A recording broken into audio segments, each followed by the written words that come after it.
My life changed when I had a near-death experience. I woke up from it with amnesia. I didn't know who I was, but I did know who I was. I knew myself to be Christ, to be Jesus. When they asked me what my name was, that's what I said. And I went for 3 days just walking completely as Christ. And I knew everything. I knew why I was here. I knew what this world was. I knew that it wasn't real. I knew how to bend and shape the reality to my will. I had my memory restored. And it was incredible. The most beautiful experience I've ever had. And it wasn't until then that I really went all in on walking as Christ consciousness. And I've been doing it ever since. And it took me about a year to integrate that entire experience. And honestly, I would say probably like 2 years. And now it's so natural to be in the expression of Christ consciousness. And also still be in the human experience. Because at first, I couldn't do both. I was so disassociated with this world that it was really hard for me to be a human, to be regular. Even like being like a family member, a mother, it was all because I could see them all as myself. Everything shifted. Everything was different. I didn't see the world as I used to.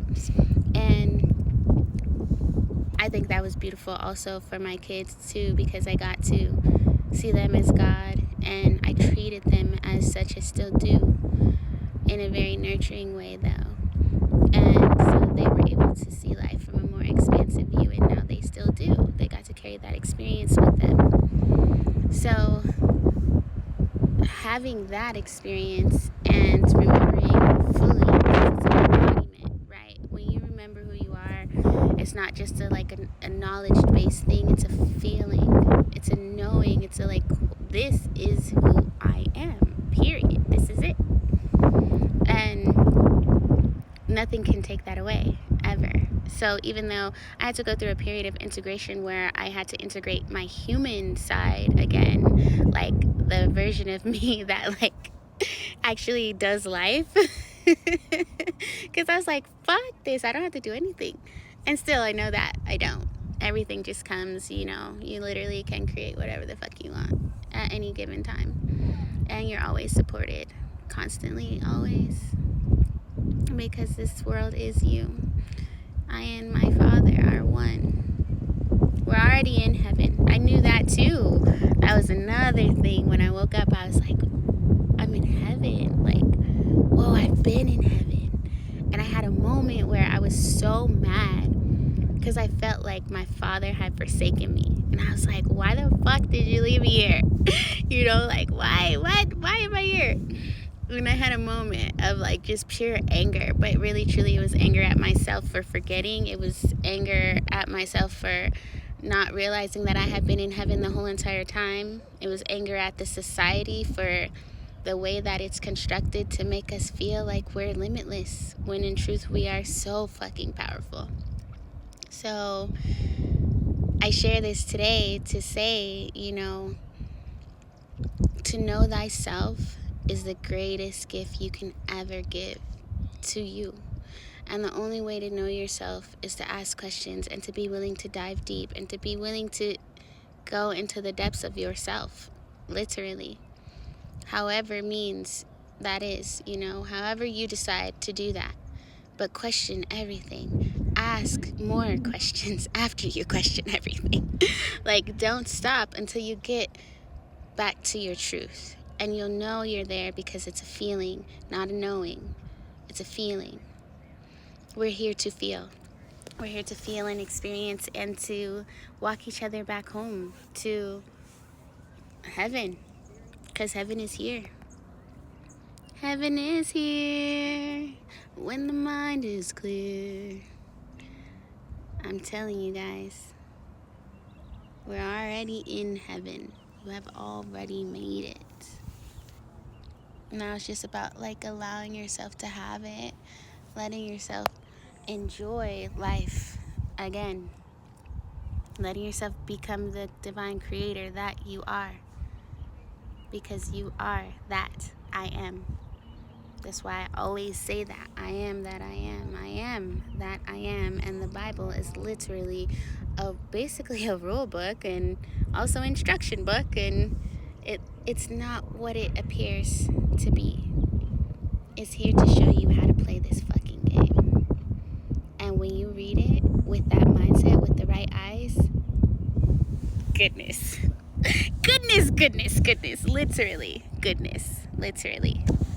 Because you start to have. And what does the Bible say? Those who have, more is given. So, I love you guys. You are the I am. You are God consciousness, Christ consciousness, cosmic consciousness, quantum consciousness. You are every single thing that you look at, that you see, that you experience. It is you. There is no separation. There's none. I am just a projection of you, an aspect of you that is ready to be seen, that is ready to be remembered. So I'm embodying Christ consciousness right now, and you are also. And you are in the same frequency as I am. So it's just about opening up to allowing the energy exchange, to allow the memory to be restored. Because you already know. This is just a reminder. I love you. Welcome to heaven on earth, where it really is the land of milk and honey, and bliss overflows abundantly. I had this moment where I felt this bliss. It did not leave, and it like rose up my spine, and when it hit my brain, it's like a kundalini rising. It's all it kind of attested to. But when it hit my brain, it was like a permanent orgasm, but like 10 times better. And I couldn't stop smiling, and I was just happy, and I was light, and I was joyful. And that only lasted for like 24 hours, like that permanency. But I still have the joy, I still have the bliss, and I definitely have the memory. And that is literally what it's like. That's what it's like to know who you are. It's complete bliss and freedom. You deserve this freedom. It's getting ready to rain. I can feel some drops, so I'm gonna hop off. But I was called to share that, so hopefully this finds whoever it needs to.